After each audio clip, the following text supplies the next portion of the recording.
A continuación, Sociedad Inclusiva.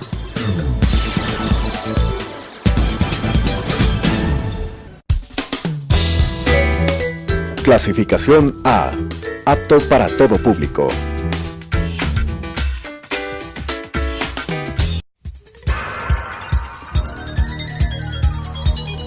Las opiniones vertidas en este espacio por la producción y dirección del programa son de exclusiva responsabilidad de sus autores y de quienes intervienen en ellos.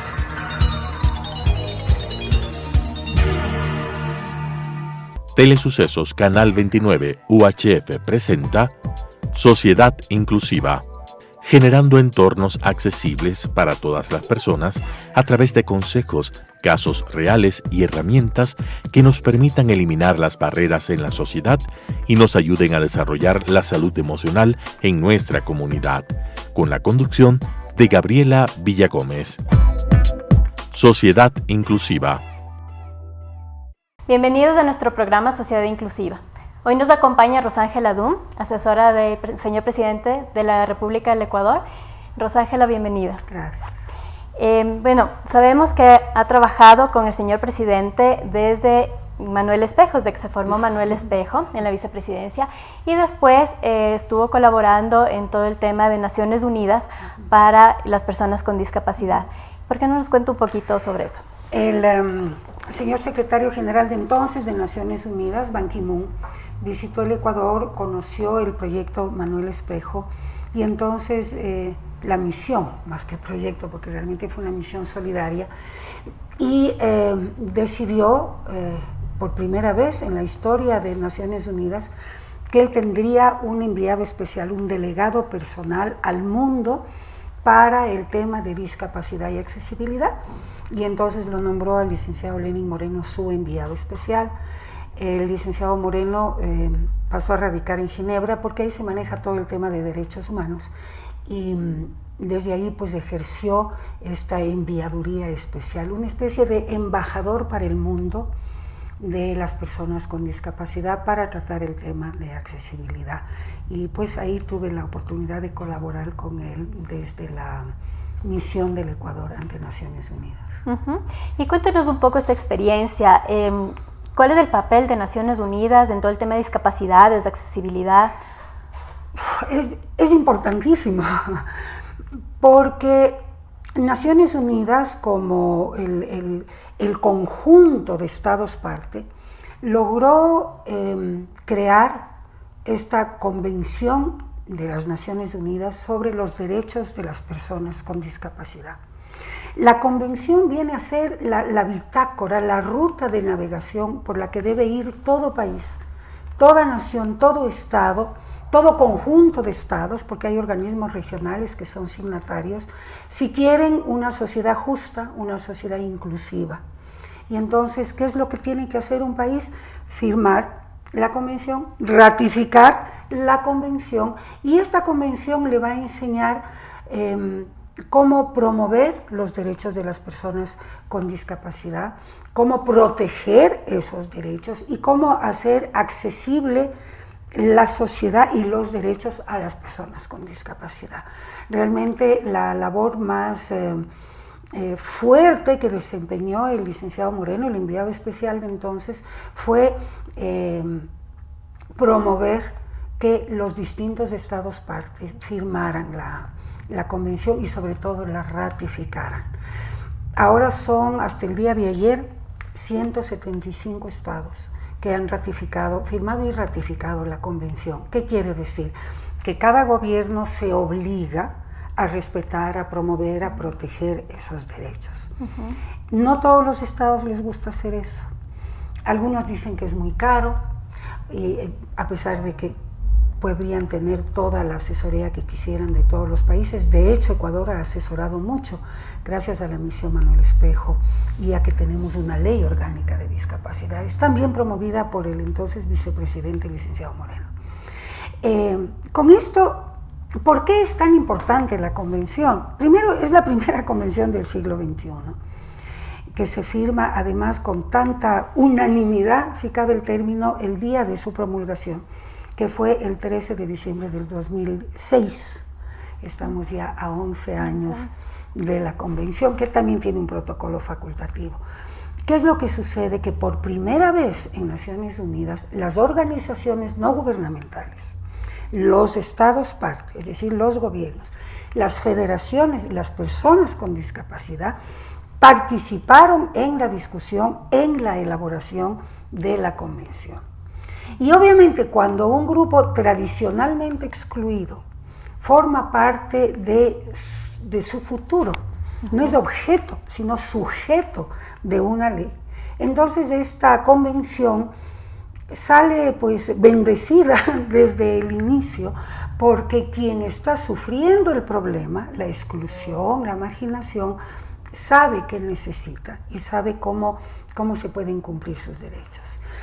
Lejos de ser un tema que, no sé si cabe el término, medicalice la discapacidad, lejos de ser algo que hable de caridad, todo lo contrario, es una convención de derechos. Con solo respetar los derechos y hacer, además, darle igualdad ante la ley a las personas con discapacidad, ya está solucionado el problema de la exclusión y de la marginación. Al participar las personas con discapacidad en la convención, en la redacción, se logró algo que no creo que ellos lo habrían planificado así, pero dio la pauta, fue la punta de lanza para que muchos otros colectivos sociales vieran que era posible la restitución de derechos.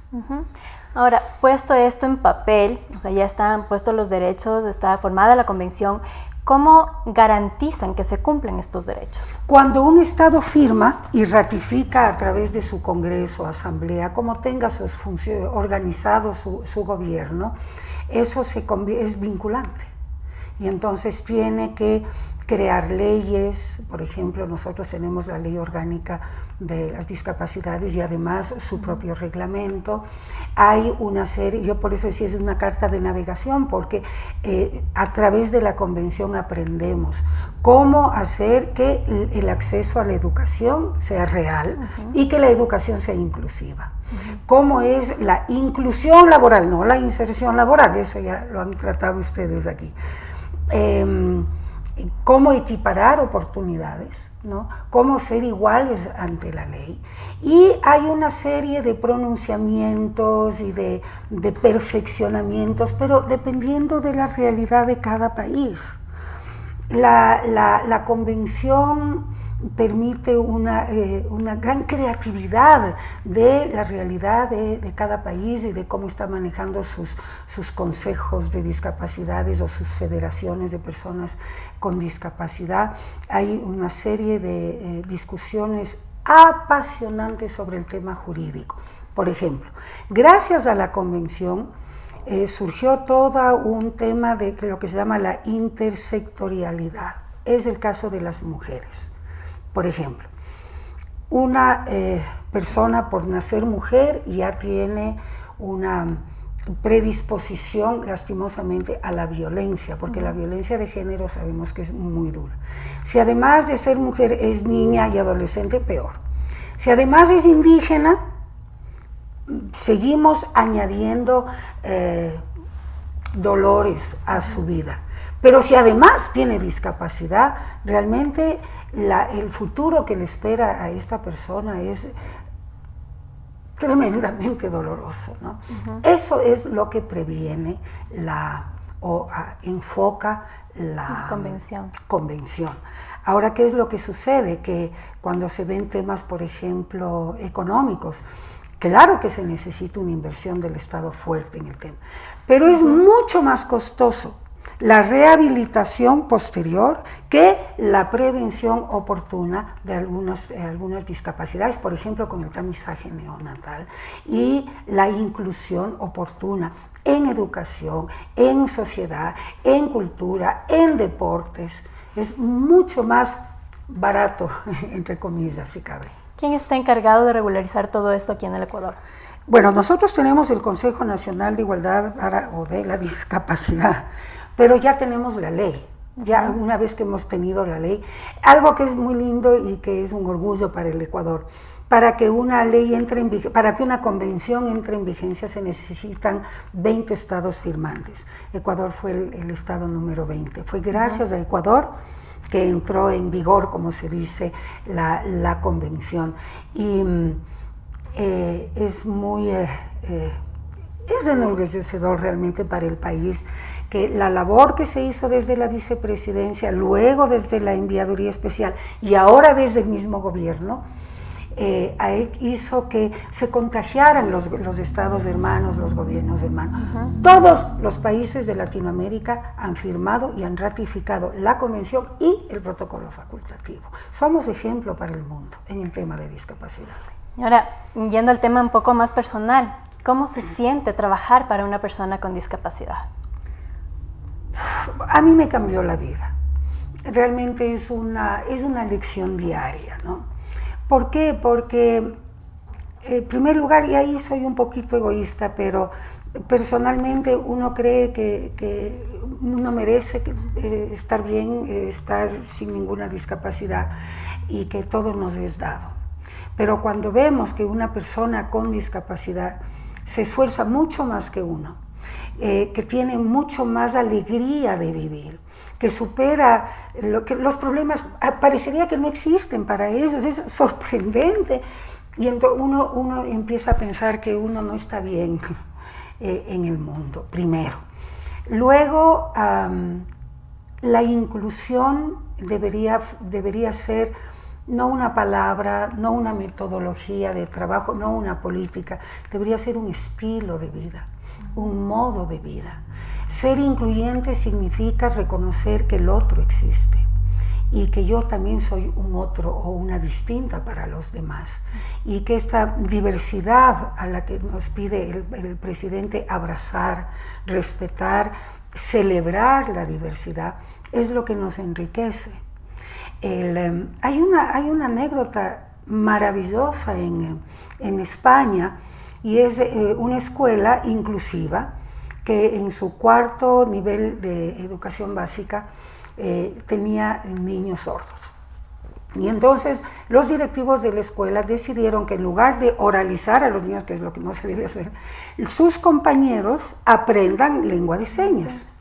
Resulta que cuando les hicieron el examen de aprehensión de cuánto habían aprendido y aprendido, en qué estado estaba, lenguaje, creo que cálculo, lectoescritura y cálculo, estos niños que manejaban lengua de señas superaron de largo la media en España.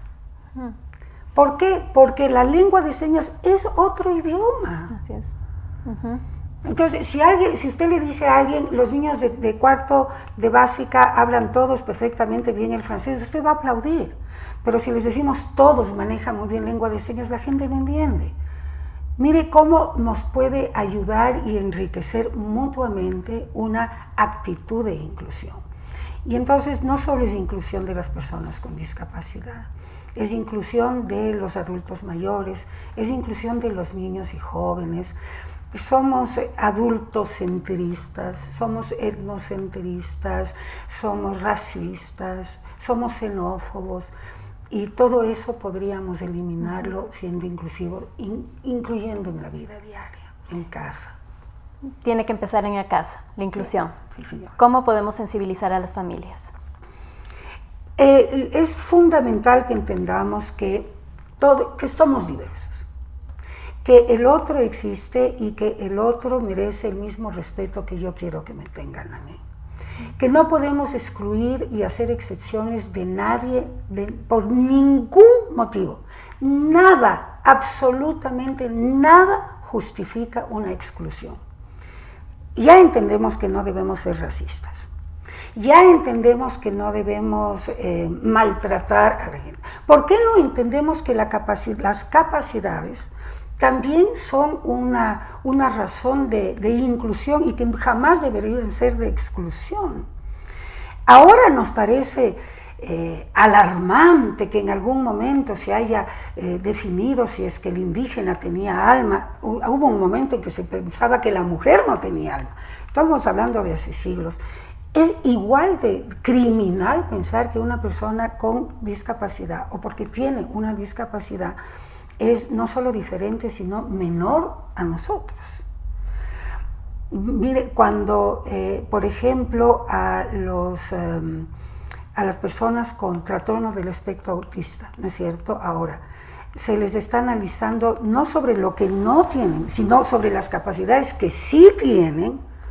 Es sorprendente cómo han mejorado los niveles de producción en las empresas que los han incluido o en los colegios que los han incluido, porque tienen capacidades únicas que no tenemos ninguno de los que no tenemos el trastorno del espectro autista.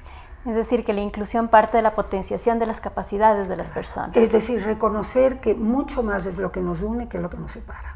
Reconocer que nos parecemos muchísimo más en lo que nos parecemos que en lo que nos diferenciamos. La mayor barrera o limitación que ha tenido, por ejemplo, el señor presidente en cuanto al trabajo, a las relaciones con las demás personas por el tema de la discapacidad. No he visto ninguna limitación, al contrario, él tiene mucha más capacidad física y vigor que todos los que le rodeamos. Claro, él es incluyente e inclusivo en todo. ¿Y en cuanto al entorno? Hermoso. Y bueno, estamos todos a su alrededor y vamos siempre aprendiendo.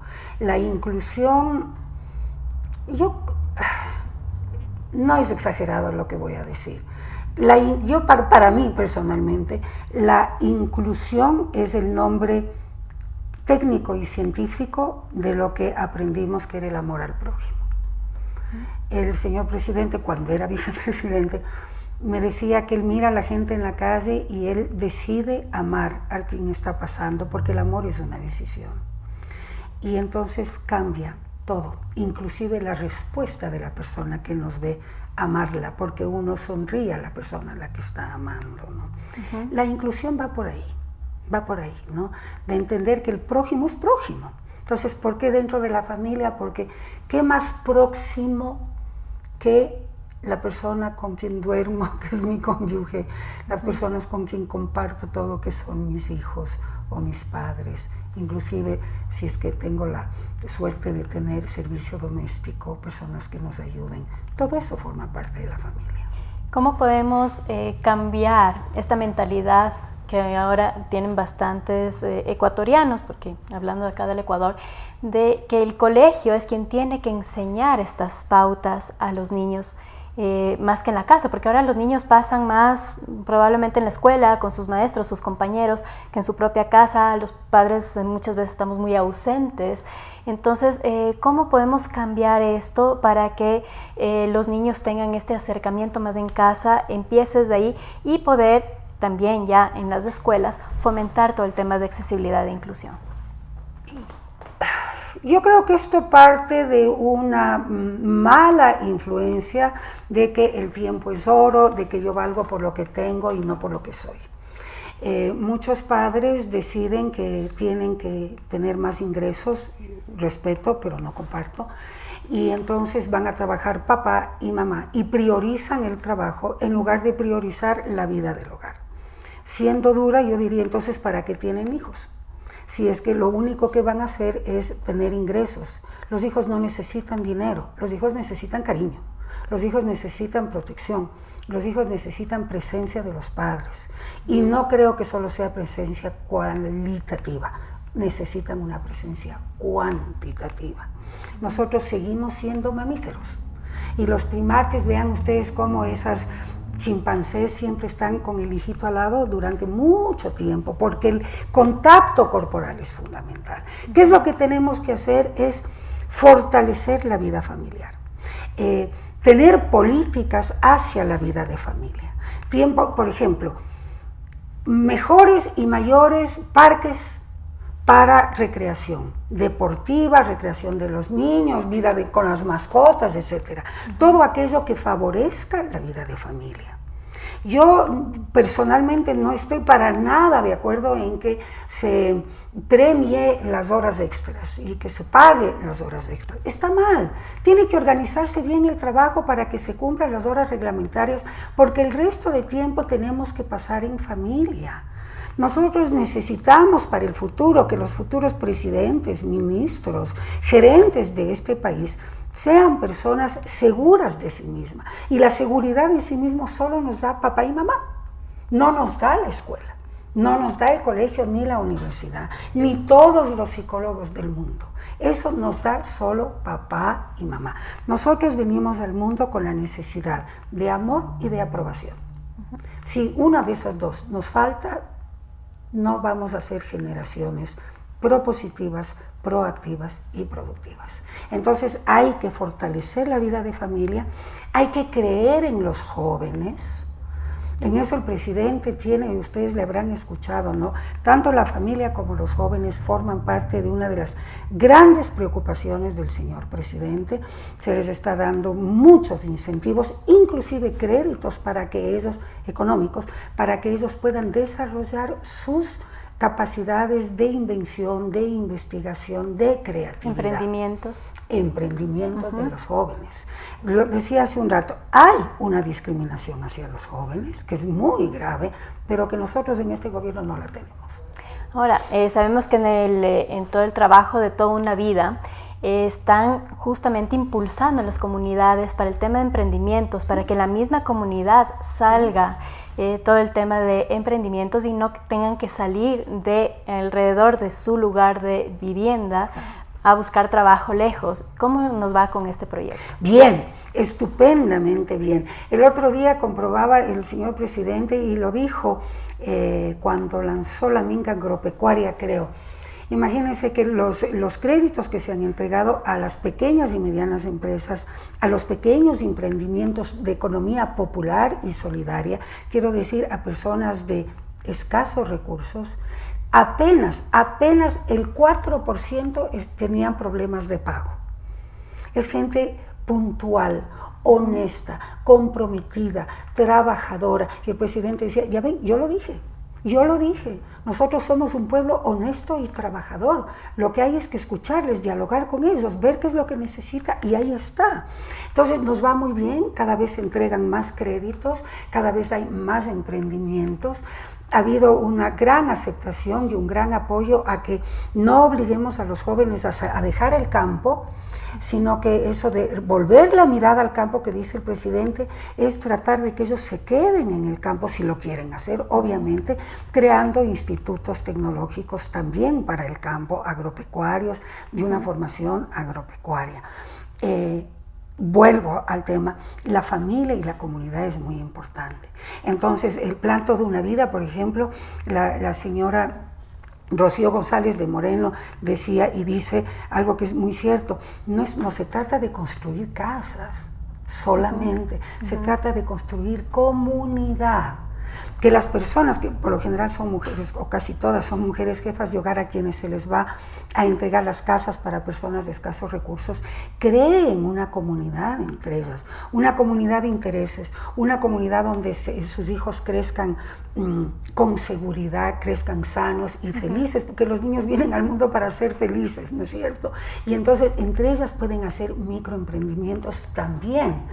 Y entonces no es que se les va a entregar así una casa de cuarto, no, van a formar hogares y los hogares van a formar una comunidad de hogares y en eso se está trabajando y así se está trabajando. Para las personas que no tienen acceso al plan Toda una Vida, en el sentido que tal vez no son los que en este momento van a ser acreedores de las casas, pero quieren fomentar todo este tema de sus emprendimientos, no tienen trabajo, quieren emprender, quieren hacer algo, sacar sus productos, ¿cómo lo pueden hacer? ¿Con quién se pueden contactar? Hay muchas maneras. Hay el plan Toda una Vida, obviamente, hay las casas que van a ser copagadas, cofinanciadas, hay el MIPRO y el Ministerio de la Producción y todos los emprendimientos que financia el MIPRO. Ayer precisamente hablaba yo con una persona que tiene una fábrica de algodón y que quebró o estaba a punto de quebrar, de manufactura de la fibra de algodón.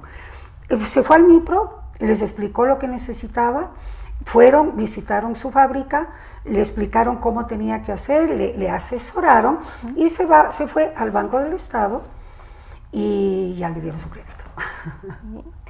Bueno, para despedir el programa, ¿por qué no nos da un mensaje ahora que estamos en épocas navideñas, un mensaje navideño para nuestros televidentes, para la comunidad, un mensaje inclusivo? ¿Cómo podemos nosotros desde ahora, desde esta Navidad, pasar con nuestras familias de una manera inclusiva, acompañándonos, apoyándonos? Hay una exposición muy linda que les invito a ver en el Palacio de Gobierno de pesebres y de nacimientos y de los personajes populares de los nacimientos. Y en la presentación del catálogo de la exposición, el presidente dice algo así como: nuestras vidas deberían ser como el tradicional pesebre que hacemos en familia, en donde la importancia, o a quienes más importancia damos, es a las personas humildes, a los más necesitados, a los que más necesitan de nosotros. ¿Quiénes son los campesinos que ponemos con tanto cuidado?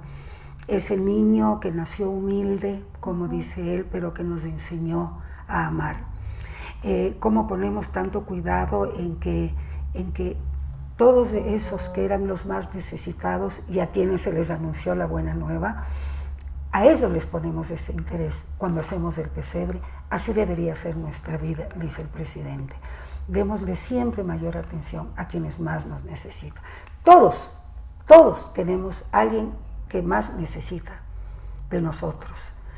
Una persona con discapacidad, un adulto mayor, un viejecito, como dice el presidente, una persona que no tiene trabajo. Todos tenemos a alguien a quien hay que darle la preferencia y la atención preferencial. Rosángela, muchas gracias por su visita hoy en nuestro programa. Esperemos tenerla nuevamente con nosotros. Gracias a todos nuestros televidentes, que tengan unas felices fiestas y esperemos que nos acompañen en nuestro siguiente programa, Sociedad Inclusiva. Hasta pronto. Las opiniones vertidas en este espacio por la producción y dirección del programa son de exclusiva responsabilidad de sus autores y de quienes intervienen en ellos.